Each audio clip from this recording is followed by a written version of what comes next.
नमस्कार। रामायण, ये शब्द सुनते ही मन में श्रद्धा और भक्ति उमड़ आती है ना? जी बिल्कुल। आज हम रामायण के ही एक बहुत ही पावन प्रसंग पर गहराई से बात करने वाले हैं। जी। श्री राम का जन्म। हाँ, ये कथा तो भारतीय संस्कृति का आधार है। बिल्कुल।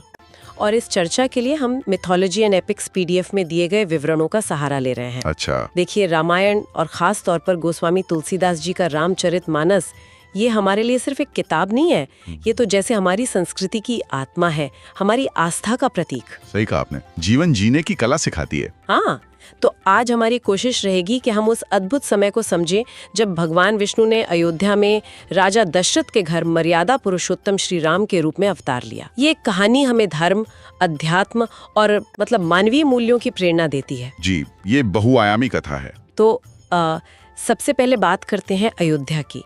कैसी थी वो नगरी? वाह, अयोध्या सरयू नदी के किनारे बसी हुई, कहते हैं सोने रत्नों से जड़ी थी, ऊंचे ऊंचे द्वार, विशाल महल, भव्य मंदिर और सुंदर सुगंधित फूलों वाले बगीचे। एकदम स्वर्ग जैसी। हाँ बिल्कुल।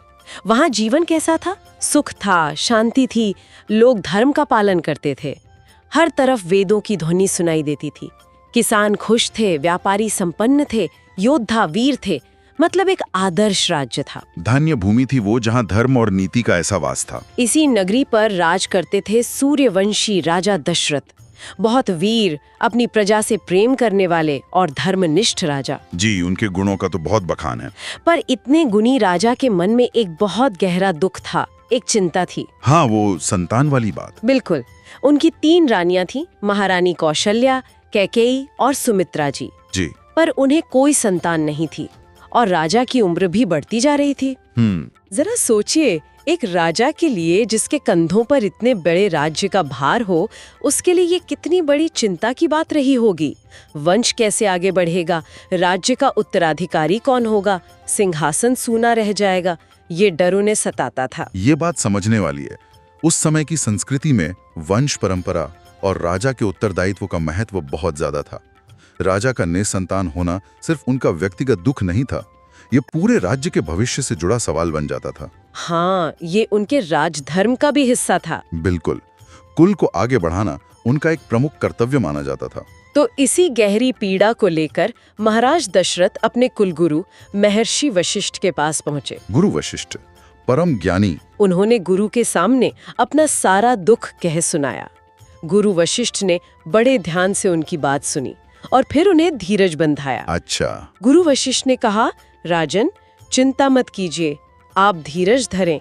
भाग्य में अवश्य ही आपके यहाँ दिव्य संतान का योग है, पर इसके लिए हमें देवताओं को प्रसन्न करना होगा, हमें पुत्र कामेष्टि यज्ञ करना होगा। पुत्र कामेष्टि यज्ञ, संतान प्राप्ति के लिए विशेष यज्ञ। हाँ जी। ये सुनते ही राजा दशरथ के मन में जैसे आशा की एक किरण जागी। उन्हें लगा कि हाँ, अब रास्ता मिल गया है। उन्होंने तुरंत यज्ञ की भव्य तैयारी करने का आदेश दे दिया। जैसे ही यह खबर अयोध्या में फैली, पूरी नगरी में मानो एक नया उत्साह, एक नई उमंग दौड़ गई। स्वाभाविक है, राजा की खुशी में ही प्रजा की खुशी थी। पर अब सवाल ये था कि ये जो पुत्र कामेष्टि यज्ञ है, ये कोई साधारण यज्ञ तो था नहीं, बहुत पवित्र, बहुत महत्वपूर्ण। इसे संपन्न कौन कराएगा?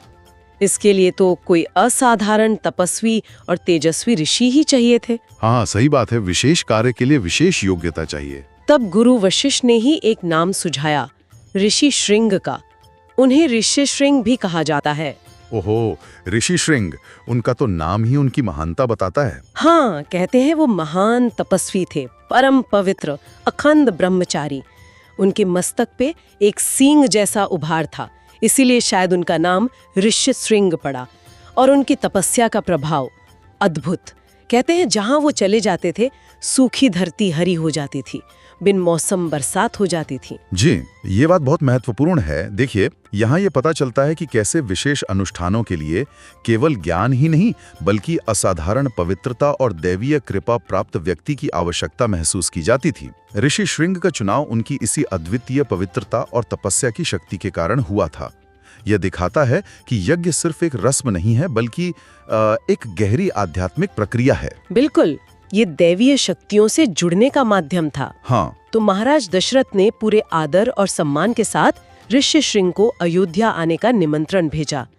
जब ऋषि अयोध्या पहुंचे तो क्या कहना, पूरी नगरी ने फूलों से उनका स्वागत किया। भव्य स्वागत हुआ होगा। राजमहल में महाराज दशरथ ने खुद उनका सत्कार किया और हाथ जोड़कर प्रार्थना की, गुरुवर, मेरे जीवन की सबसे बड़ी इच्छा अधूरी है, कृपा करके आप ये यज्ञ संपन्न कराइए और मेरा मनोरथ पूर्ण कीजिए। ऋषि श्रृंग ने मुस्कुराकर उन्हें आश्वासन दिया, राजन, आप निश्चिंत रहें, आपकी मनोकामना अवश्य पूरी होगी, ये यज्ञ सफल होगा और आपके यहाँ निश्चय ही दिव्य पुत्र जन्म लेंगे। राजा को बड़ी तसल्ली मिली होगी। हाँ, बहुत। अब यज्ञ की तैयारियां शुरू हुई। एक भव्य यज्ञशाला बनाई गई, वेदी को पवित्र किया गया, फिर शुभ मुहूर्त में यज्ञ आरंभ हुआ। कैसा रहा होगा वो दृश्य? कल्पना कीजिए उस वातावरण की। चारों तरफ वेद मंत्रों का स्पष्ट लयबद्ध उच्चारण गूंज रहा था। घंटियों की मधुर ध्वनि, हवन कुंड से उठती घी और पवित्र लकड़ियों की सुगंध, मंत्रों का वो गंभीर नाद, सब मिलकर एक ऐसा अलौकिक, एक ऐसा दिव्य माहौल बना रहे थे जिसकी बस कल्पना ही की जा सकती है। बिल्कुल दिव्य। ऋषि श्रृंग पूरी विधि विधान से आहुतियां दे रहे थे, देवताओं का आह्वान कर रहे थे। कहते हैं कि यज्ञ के प्रभाव से और ऋषि के तप से इंद्र, वरुण, अग्नि, सभी प्रमुख देवगण प्रसन्न होकर वहां प्रकट हुए। देवता स्वयं उपस्थित हुए। जी, और उसी समय वहां उपस्थित देवताओं ने भगवान विष्णु की स्तुति की, उनसे प्रार्थना की। उन्होंने बताया कि कैसे पृथ्वी पर अधर्म बढ़ गया है, खासकर रावण के अत्याचारों से तीनों लोक त्रस्त हैं। उन्होंने भगवान विष्णु से आग्रह किया कि अब आप अवतार लीजिए और पृथ्वी का भार हरिए। तो ये यज्ञ सिर्फ दशरथ के लिए नहीं था? नहीं, जैसा आपने पहले भी इशारा किया था, ये एक बड़ा एक ब्रह्मांडीय घटनाक्रम का हिस्सा बन रहा था। ये बहुत दिलचस्प मोड़ है। देखिए कैसे एक व्यक्ति की, राजा दशरथ की निजी इच्छा या अभिलाषा एक बड़े सार्वभौमिक उद्देश्य को पूरा करने का माध्यम बन जाती है। देवताओं की प्रार्थना इस यज्ञ को केवल पुत्र प्राप्ति तक सीमित नहीं रखती, बल्कि इसे धरती पर धर्म की पुनर्स्थापना के लिए भगवान विष्णु के अवतार का मंच बना देती है। ये व्यक्तिगत और समष्टिगत का अद्भुत संगम है। बिल्कुल सही कहा। तब भगवान विष्णु ने देवताओं को आश्वासन दिया। उन्होंने कहा, देवताओं, मैं सब जानता हूँ, पृथ्वी पर अधर्म का नाश करने का समय आ गया है। मैं स्वयं अयोध्या के राजा दशरथ के यहाँ उनके पुत्र के रूप में जन्म लूंगा। मैं रावण का संहार करूंगा और धर्म की फिर से स्थापना करूंगा। भगवान का वचन। देवताओं ने खुशी से जय जयकार की। ऋषि श्रृंग ने यज्ञ की पूर्णता की घोषणा की। सफल हुआ यज्ञ। हाँ, और फिर जैसे ही यज्ञ का अंतिम चरण आया, अग्निकुंड से अचानक एक दिव्य पुरुष प्रकट हुए। उनका तेज, उनकी आभा एकदम अलौकिक थी। अग्नि से? जी हाँ, अग्निदेव स्वयं प्रसाद लेकर प्रकट हुए थे, ऐसा मानते हैं। उनके हाथ में एक सोने का पात्र था और उसमें अमृत जैसा दिव्य पायस, एक विशेष खीर थी। दिव्य पायस। उस दिव्य पुरुष ने महाराज दशरथ से कहा, हे राजन, ये पायस स्वयं भगवान का भेजा हुआ प्रसाद है। इसे आप अपनी तीनों रानियों को ग्रहण कराइए। इससे आपको तेजस्वी और दिव्य पुत्रों की प्राप्ति होगी। वाह, साक्षात प्रसाद। राजा दशरथ की आंखों में आंसू आ गए। उन्होंने अत्यंत श्रद्धा और कृतज्ञता के साथ वो सोने का पात्र ग्रहण किया। पूरी अयोध्या में आनंद की लहर दौड़ गई। सब समझ गए कि अब राजा की मनोकामना जरूर पूरी होगी। देखिए, ये पायस जो है, ये केवल एक मीठा व्यंजन नहीं है। नहीं, ये प्रतीकात्मक रूप से ईश्वर के उस वचन का, उनके आशीर्वाद का और उस दिव्य अंश का भौतिक स्वरूप है, जिसे अब रानियों को अपने गर्भ में धारण करना था। इसका महत्व बहुत गहरा है और इसका वितरण भी बड़े सोच समझकर विधान पूर्वक किया गया, जैसा कि ग्रंथों में वर्णन आता है, जिससे आगे चलकर चारों पुत्रों का जन्म और उनका आपसी संबंध भी निर्धारित हुआ। जी बिल्कुल। राजा दशरथ ने बड़े प्रेम और आदर से वो पायस अपनी रानियों में बांटा। पहला और सबसे बड़ा भाग महारानी कौशल्या को दिया, फिर महारानी केकई को और अंत में महारानी सुमित्रा को 2 अंश प्राप्त हुए। कौशल्या जी को सबसे बड़ा भाग राम के लिए। हाँ, यज्ञ सफल हो चुका था। अयोध्यावासी उत्सव मना रहे थे और अब बस उस शुभ घड़ी का इंतजार कर रहे थे जब राजमहल में किलकारियां गूंजेंगी। प्रतीक्षा का समय बीतता गया। तीनों रानियां गर्भवती हुईं। महल में और पूरी अयोध्या में एक उत्सुकता का, एक आनंद का माहौल था। सब उस मंगल क्षण की बाट जोह रहे थे। जी। महारानी कौशल्या के गर्भ में तो स्वयं भगवान विष्णु का अंश पल रहा था। कहते हैं कि गर्भावस्था के दौरान उनके मुख पर एक विशेष तेज, एक दिव्य आभा आ गई थी। ऐसा लगता था मानो स्वयं सूर्यदेव का प्रकाश उनके चेहरे पर हो। अद्भुत। और फिर अंततः वो परम पावन दिन आ ही गया। चैत्र का महीना था, शुक्ल पक्ष की नवमी तिथि, रामनवमी। जी, रामनवमी। उस दिन प्रकृति भी जैसे उत्सव मना रही थी। बिना मौसम के बादल सुखद छाया कर रहे थे, मंद मंद सुगंधित हवा बह रही थी, सरयू नदी का जल एकदम निर्मल और शांत था, पक्षी मीठे स्वर में गा रहे थे, पेड़ों पर अकाल ही सुंदर फूल खिल गए थे। पूरी सृष्टि जैसे संकेत दे रही थी कि कुछ अद्भुत होने वाला है। सब कुछ मंगलमय। दोपहर का समय था, अभिजीत मुहूर्त। ज्योतिष के अनुसार सारे ग्रह नक्षत्र अपनी सबसे शुभ स्थिति में थे। कर्क लग्न का उदय हो रहा था और तभी अयोध्या के राजमहल में एक दिव्य प्रकाश फैल गया। वो क्षण आ गया। महारानी कौशल्या ने एक पुत्र को जन्म दिया। वो कोई साधारण बालक नहीं थे, वे स्वयं भगवान विष्णु के अवतार थे, मर्यादा पुरुषोत्तम श्री राम। जय श्री राम। ग्रंथों में उनके उस समय के स्वरूप का बड़ा सुंदर वर्णन है। श्याम वर्ण, खिले हुए कमल के समान सुंदर नेत्र, पूर्णिमा के चांद की तरह चमकता हुआ मुखमंडल, मनमोहक रूप। जैसे ही श्री राम का जन्म हुआ, कहते हैं आकाश से देवताओं ने फूलों की वर्षा की, स्वर्ग में दुंदुभी बज उठी, गंधर्व मधुर गान करने लगे, अप्सराएं नृत्य करने लगीं, चारों दिशाओं में एक ही ध्वनि गूंज उठी, जय श्री राम, जय श्री राम। अद्भुत अद्भुत। और ये खुशी यही नहीं रुकी। इसके तुरंत बाद महारानी कैकेयी ने एक और सुंदर पुत्र को जन्म दिया, भरत, जो गौर वर्ण के थे, बहुत आकर्षक और करुणामय। भरत का जन्म। और फिर महारानी सुमित्रा ने एक साथ 2 तेजस्वी पुत्रों को जन्म दिया, लक्ष्मण और शत्रुघ्न। लक्ष्मण और शत्रुघ्न। हाँ, और ये भी देखिए कि लक्ष्मण का बचपन से ही श्री राम के प्रति एक स्वाभाविक अनन्य समर्पण था। वो छाया की तरह राम के साथ रहते थे। और शत्रुघ्न का भरत के प्रति गहरा लगाव था। इस तरह राजा दशरथ के आंगन में एक नहीं 4 चांद खिल उठे। चारों भाई आ गए। अब सोचिए उस समय अयोध्या नगरी कैसी जगमगा उठी होगी। ऐसा उत्सव मनाया गया जैसा पहले कभी नहीं हुआ था। हर घर, हर गली, हर चौराहा, हर मंदिर, सब दीपों और फूलों और बंधनवारों से सज गए। पूरी अयोध्या दुल्हन की तरह सज गई होगी। हाँ जी, ढोल नगाड़े, शहनाइयाँ बज रही थीं, लोग खुशी से नाच रहे थे, गा रहे थे, एक दूसरे को मिठाइयाँ बांट रहे थे। महल में और नगर में स्त्रियां मंगल गीत गा रही थी। आनंदी आनंद। और महाराज दशरथ, उनकी खुशी का तो कोई ठिकाना ही नहीं था। वर्षों की तपस्या, यज्ञ, प्रार्थना सब सफल हो गया था। उनकी आंखों में खुशी के आंसू थे। कहते हैं वो बस यही कह रहे थे, आज मेरा जीवन सफल हो गया, मेरा कुल धन्य हो गया, स्वयं भगवान ने मेरे वंश में अवतार लिया है। भावुक क्षण रहा होगा उनके लिए। बहुत ज्यादा। आकाश से देवताओं ने भी घोष किया। उन्होंने राजकुमारों के जन्म के दिव्य उद्देश्य की पुष्टि की कि ये बालक धर्म की स्थापना करेंगे, राक्षसों का संहार करेंगे और मानवता को मर्यादा का पाठ पढ़ाएंगे।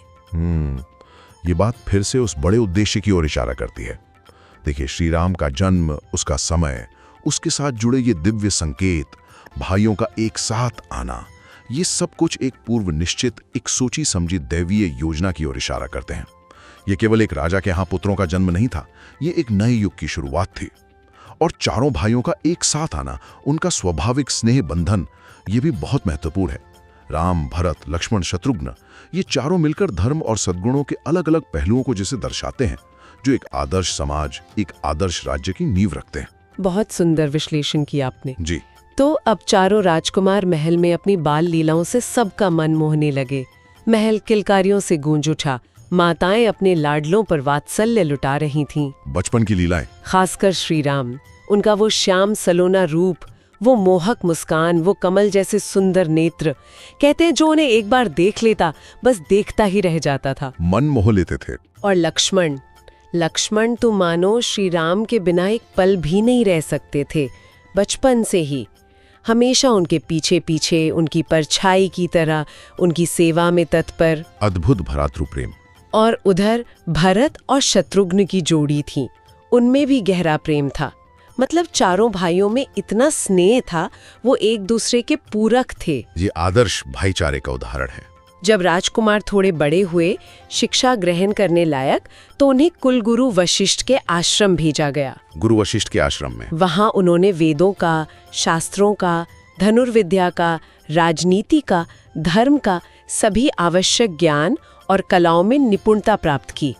हर राजकुमार अपनी अपनी जगह प्रवीण था। उत्तम शिक्षा मिली। लेकिन श्री राम में बचपन से ही कुछ ऐसे गुण दिखने लगे थे जो असाधारण थे। वो हमेशा सच बोलते थे, कभी झूठ नहीं, हमेशा बड़ों की आज्ञा का पालन करते थे, सबके प्रति बहुत विनम्र, बहुत करुणामय व्यवहार रखते थे। और अहंकार तो उनमें लेश मात्र भी नहीं था, बिल्कुल शून्य। मर्यादा पुरुषोत्तम के लक्षण। हाँ, यहीं से ये बात रोचक हो जाती है।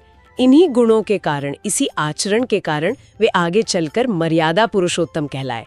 मतलब पुरुषों में उत्तम, जिसने हमेशा मर्यादा का पालन किया। बिल्कुल। और ये समझना महत्वपूर्ण है कि ये केवल अच्छे संस्कार या सीखी हुई बातें नहीं थीं। ग्रंथ इन्हें उनके दिव्य स्वभाव का, उनके ईश्वरत्व का सहज प्रकटीकरण मानते हैं। उनका हर कार्य, बचपन की छोटी छोटी लीलाएं भी उस आदर्श की ओर संकेत करती थी जिसे स्थापित करने के लिए उनका अवतार हुआ था। वो सिर्फ एक राजा के पुत्र नहीं थे, वो स्वयं धर्म के साकार रूप बनकर आए थे। सही कहा। गुरु वशिष्ठ भी कहते थे कि ये केवल राजकुमार नहीं, ये तो स्वयं धर्म के अवतार हैं। जी। और अयोध्या की प्रजा भी अपने चारों राजकुमारों से और खासकर श्री राम से बहुत ज्यादा स्नेह करती थी। उनका वो सरल, मधुर, करुणामय स्वभाव सबका मन जीत लेता था। लोग अक्सर कहते थे, अगर बेटा हो तो राम जैसा हो। प्रजा के प्राण थे श्री राम। तो अगर हम इस पूरी कथा को, इस पूरे प्रसंग को समेटें तो इसका सार क्या निकलता है? कि श्री राम का जन्म केवल अयोध्या के राजवंश को एक उत्तराधिकारी देने के लिए नहीं हुआ था। नहीं, ये एक बहुत बड़ी एक आध्यात्मिक घटना थी। ये पृथ्वी और देवताओं की करुण पुकार का फल था। बढ़ते हुए अधर्म के अंधकार में धर्म के प्रकाश का उदय था। और सबसे बढ़कर भगवान विष्णु के अपने वचन की पूर्ति थी। हाँ, ये आशा का प्रतीक था। बिल्कुल। अंधकार में आशा की किरण।